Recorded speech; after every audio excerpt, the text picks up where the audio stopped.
Hello, नमस्कार दोस्तों। तो चलिए आज फिर से स्टार्ट करते हैं। आज पीजीसीएल का खत्म हो जाएगा सीरीज। कल से हम लोग एससीएल का स्टार्ट करेंगे, जिससे हमें सीसीएल डब्ल्यूसीएल सारे एग्जाम में फायदा होगा। चलिए शुरू करते हैं आज का ये सेशन।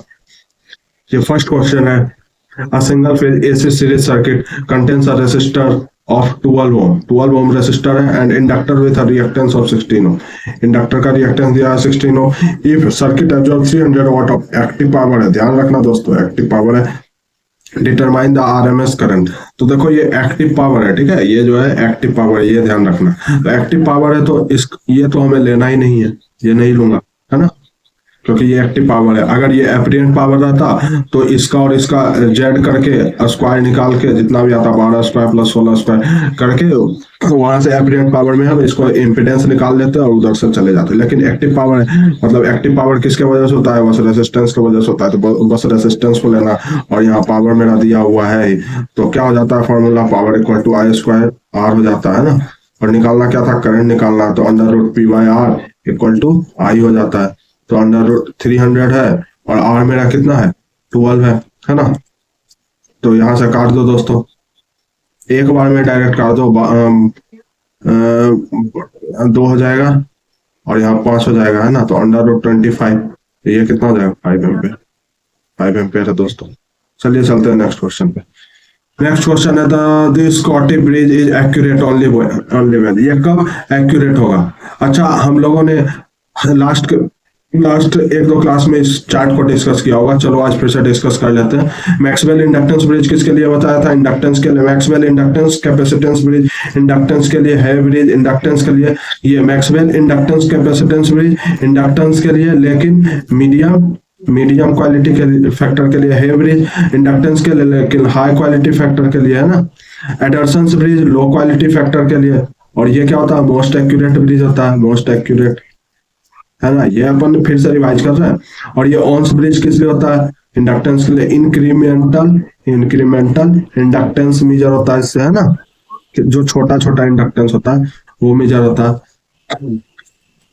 अब आगे क्या है? Heavy side mutual inductance.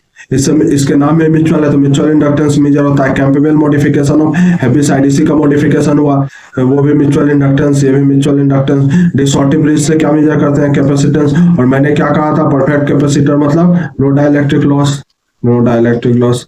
तो इसको क्यों यूज करते हैं? कैपेसिटेंस मेजर करने के लिए फॉर परफेक्ट कैपेसिटर जिसका कोई डाइलेक्ट्रिक लॉस नहीं होता, ठीक है। शेयरिंग ब्रिज क्यों यूज करते हैं? फॉर रिलेटिव परमिटिविटी मेजर के लिए। वेन्स ब्रिज फ्रीक्वेंसी के लिए, है ना। तो यहाँ क्या है? De Sauty's bridge is accurate only when. कब एक्यूरेट होगा? कब एक्यूरेट होगा? कैपेसिटेंस को मेजर करते हैं व्हेन कैपेसिटर इज आइडियल, यही होगा आंसर। एक्यूरेट कब होगा? जब कैपेसिटर आइडियल होगा। बोल रहा है ना कि सुटेबल फॉर परफेक्ट कैपेसिटर या आइडियल कैपेसिटर, है ना। ये तो चार्ट से ही आपका आंसर, है ना। तो हाई फ्रीक्वेंसी ऐसे सप्लाई ऐसा कुछ नहीं है, पावर्ड बाय डीसी कैपेसिटेंस, ये सब इरेलीवेंट है। कैपेसिटर इज आइडियल के लिए होता है। चलिए आगे चलते हैं दोस्तों।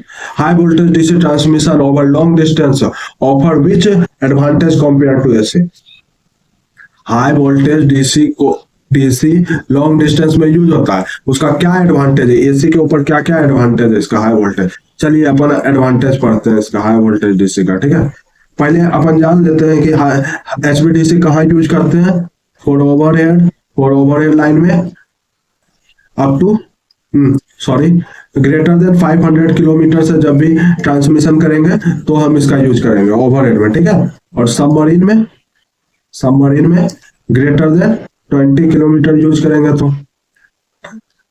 और अंडरग्राउंड केबल में ग्रेटर देन 50 किलोमीटर में ही यूज करेंगे, उसके बाद ही इकोनॉमिकल होगा। ये जो है ये ब्रेक इवन डिस्टेंस उसको बोलते हैं, ब्रेक इवन डिस्टेंस। इसके बाद ही यूज करना, ठीक है, इसके बाद ही यूज करना। इसके बाद इकोनॉमिकल होता है, इसके बाद ही इकोनॉमिकल है, इसके पहले महंगा पड़ता है ना। और महंगा क्यों पड़ता है? महंगा बहुत सारे रीजन होते हैं। कन्वर्टर स्टेशन इसमें चाहिए होता है ना। रिएक्टिव पावर के लिए हमें सिंक्रोनस कैपेसिटर चाहिए होता है। इसका सर्किट ब्रेकर काफी कॉस्टली होता है, वो सब देखेंगे अपन डिसएडवांटेज में। पहले एडवांटेज देखते हैं, इसका क्या क्या एडवांटेज है बताओ। सबसे अच्छा एडवांटेज है कि ये तो चीपर होता है, चीपर इन ओवरऑल कॉस्ट में चीपर होता है ना। और क्या होता है, नो स्किन इफेक्ट, इसमें कोई स्किन इफेक्ट नहीं होता है ना। लो कोरोना लॉस, लो कोरोना लॉस कितना होता है कोरोना लॉस, ये 1/3 होता है, 1/3 ऑफ एसी का 1/3 होता है, ठीक है। और क्या होता है, अरे इसमें कुछ होता ही नहीं है, लोअर ट्रांसमिशन लॉस, कोई ट्रांसमिशन लॉस ही नहीं होता है, ठीक है। क्यों नहीं, चीपर इन ओवर ऑल कॉस्ट होता है, इसमें 2 कंडक्टर यूज होता है, इसके वजह से भी ये चीपर हो जाता है ना। और क्या इसका एडवांटेज है, और इसका एडवांटेज नो डाइलेक्ट्रिक लॉस, और क्या है, higher dielectric strength, absence of charging current, absence of charging current। और क्या होता है, नो रेडियो इंटरफेरेंस, कोरोना नहीं होगा तो रेडियो इंटरफेरेंस भी होगा, इंटरफेरेंस भी नहीं होगा, नो रेडियो इंटरफेरेंस।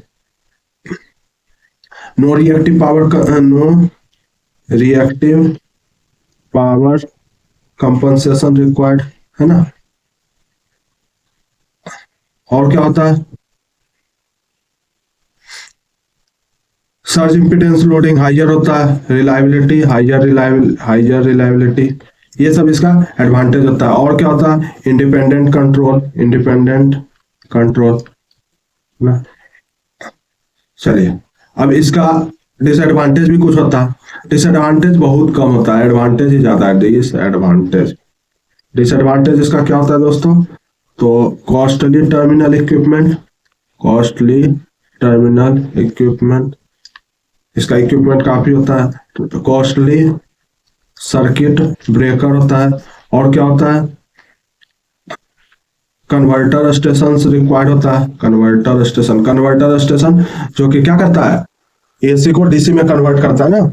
और जैसे जनरेशन तो मेरा एसी में ही होगा, जनरेशन जो होगा ये एसी में ही होगा, तो इसको हम डीसी में कन्वर्ट करेंगे तब तो हम इसको ट्रांसमिट करेंगे, तो ये कन्वर्टर स्टेशन काफी कॉस्टली होता है, स्टेशन कॉस्टली, या इसका इक्विपमेंट वगैरह काफी कॉस्टली होता है, ठीक है। तो कन्वर्टर स्टेशन कॉस्टली हो गया। और क्या होता है, इसमें requirement of synchronous capacitor required होता है। अब ये क्यों रिक्वायर्ड होता है, लोड के पास क्या होता है ना, लोड एंड पर रिएक्टिव पावर चाहिए होता है, क्यों, क्योंकि लोड जो होता है लैगिंग होता है, तो वहां में एडिशनल कैपेसिटर चाहिए होता है, इसीलिए हम सिंक्रोनस कैपेसिटर को लगाते हैं ना। और क्या होता है, हार्मोनिक्स प्रोड्यूस होता है, एक कन्वर्टर के वजह से हार्मोनिक्स होता है ना। और क्या होता है, बस इतना ही है, चलिए, तो ये अपन को याद हो गया।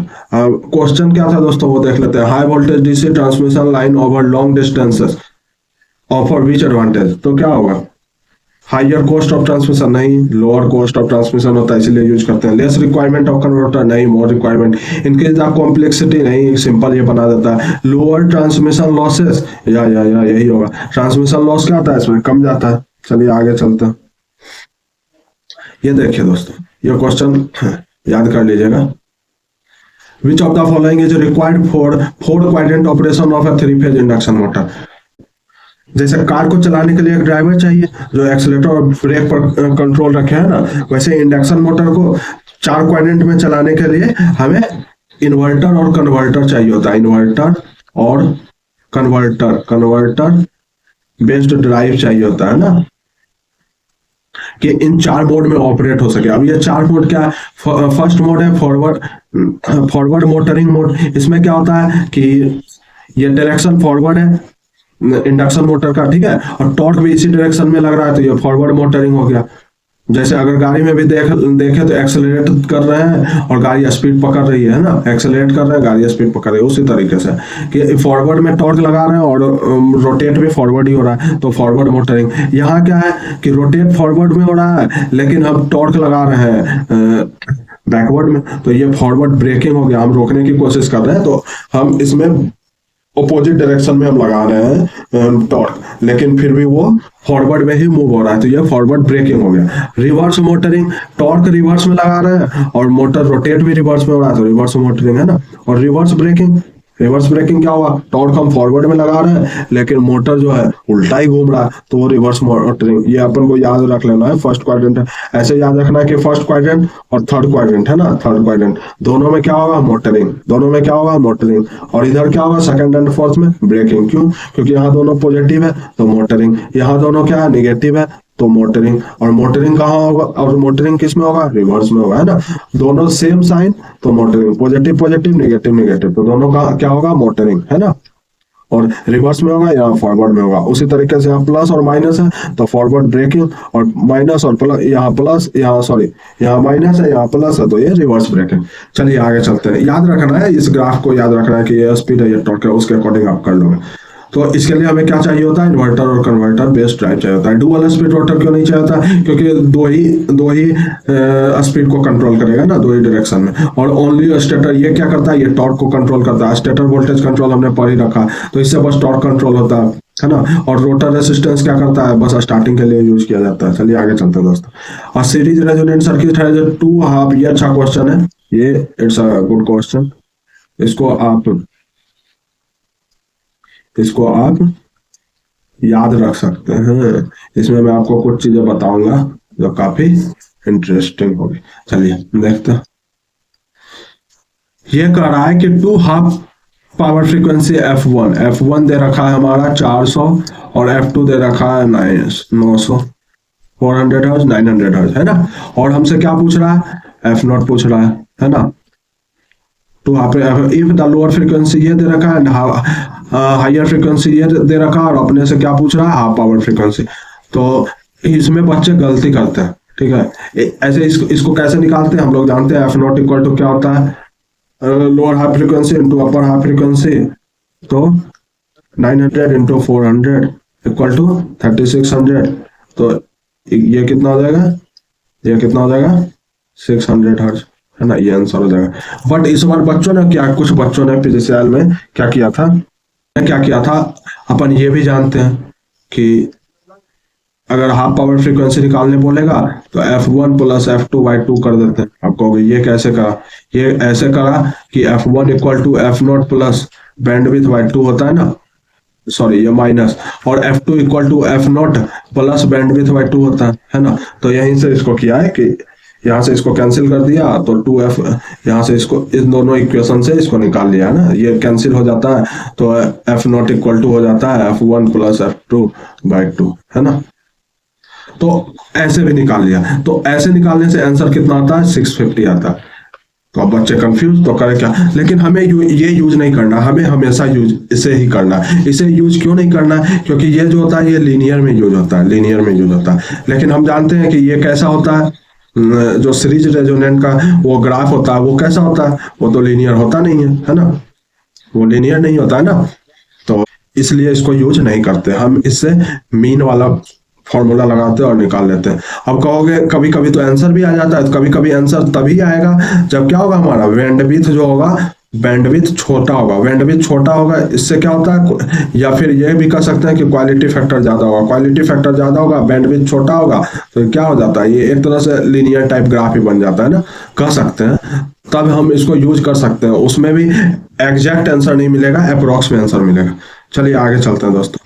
In a transmission line, capacitance arises due to potential difference between the conductor, similar to which electrical component? तो capacitance due to potential difference between two conductor similar to which electrical component, किसके तरह होगा, doctor ने parallel plate capacitor ही होगा दोस्तों, इसमें कुछ है नहीं देखने लायक। चलिए आगे चलते हैं।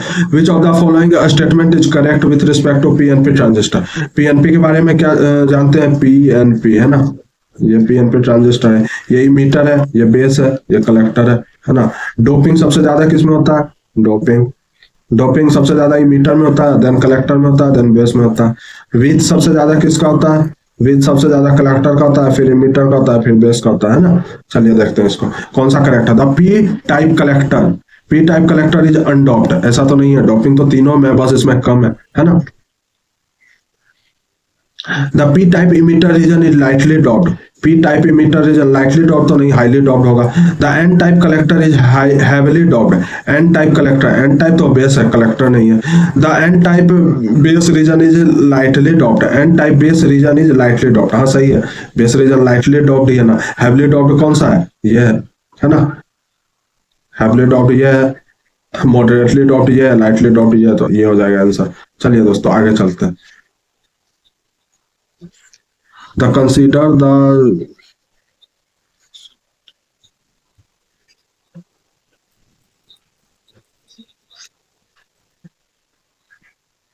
Consider the transfer function.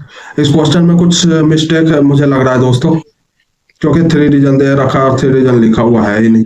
इसको अपन देखेंगे बाद में, या आप देखना। और ये क्वेश्चन भी अजीब लग रहा है मुझे, इसको रहने देते हैं, ठीक है। चलिए, विच of the following statement is true about the charge neutrality in a semiconductor. कौन सा स्टेटमेंट चार्ज न्यूट्रलिटी के बारे में सही है। तो अपन चार्ज न्यूट्रलिटी के बारे में जानते हैं ना कि ये एन टाइप में और ये पी टाइप है। चार्ज न्यूट्रलिटी क्या होता है कि एन टाइप में क्या होता है, hole with negative ion, hole, ओहो sorry sorry sorry,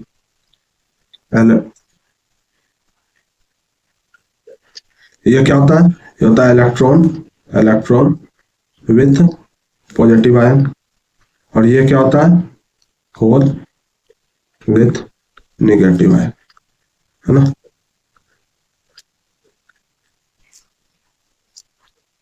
whole with negative ion, और ये क्या है, electron with,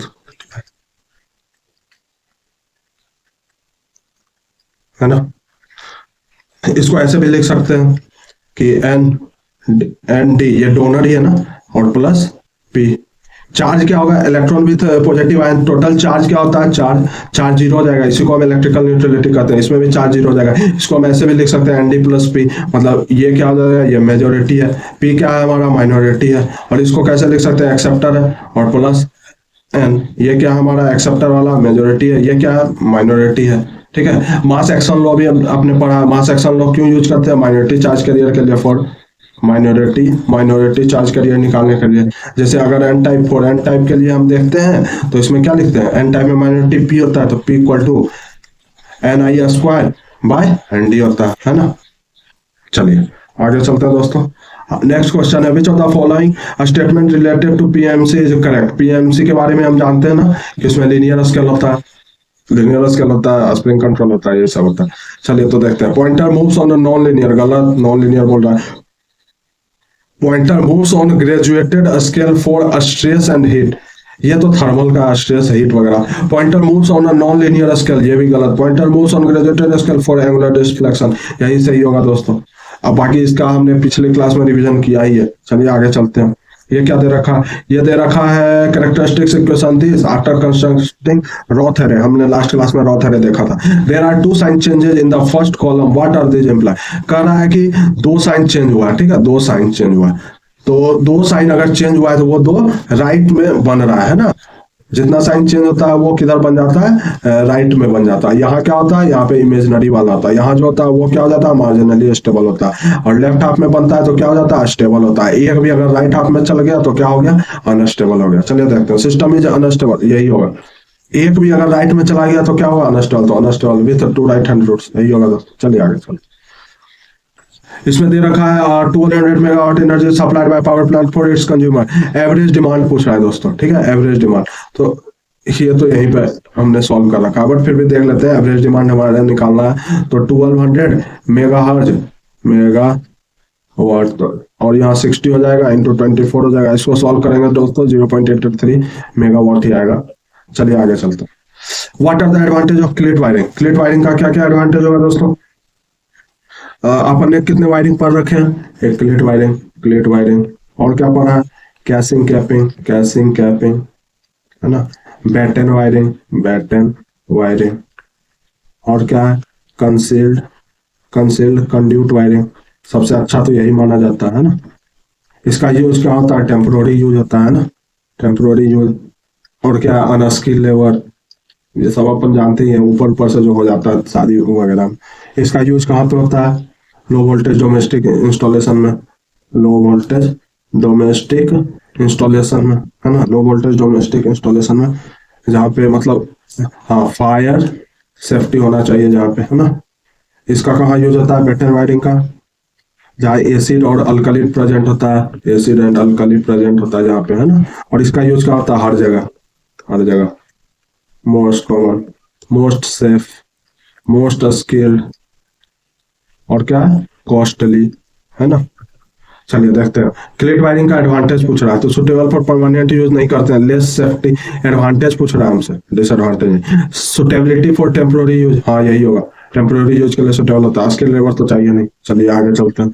what is the function of parabolic trough in a concentrated, अब ये सोलर कंसंट्रेटेड है, तो इसमें ये पैराबोलिक ये जो ट्रफ है इसका क्या फंक्शन है, इसका फंक्शन है हीट को एक जगह कंसंट्रेट कर देना यहाँ पे, है ना, ताकि वो जो भी काम होगा कर सके, to store thermal to focus sunlight on the receiver tube और हीटिंग फ्लूइड को वो गर्म कर सके, है ना। चलिए आगे चलते हैं, ये हमारा लास्ट क्वेश्चन आज का, इससे हम खत्म करेंगे पिछले साल को। What are the fire tube boiler not preferred, why are fire tube boiler not preferred in modern high capacity thermal power plant, क्यों हम फायर ट्यूब बॉयलर का नहीं यूज करते हैं। तो देखिए एक होता है फायर ट्यूब और एक क्या होता है water tube, water tube boiler.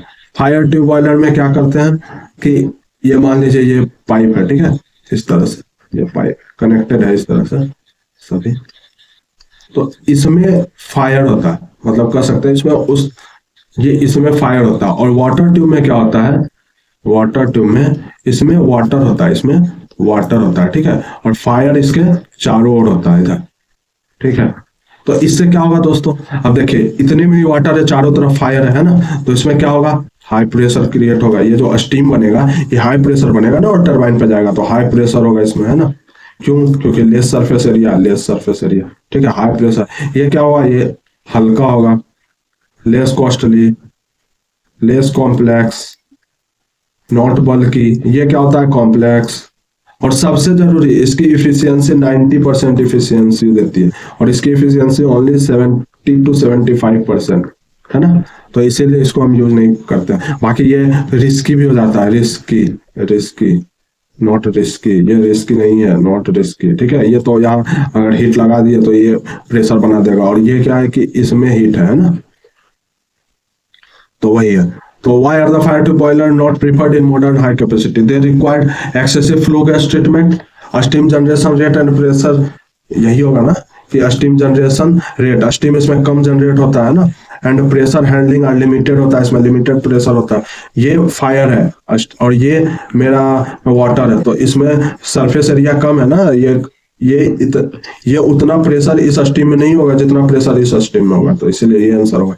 चलिए दोस्तों धन्यवाद, आज के लिए इतना ही रहने देते हैं, कल से मिलते हैं एसएससीएल के क्लास।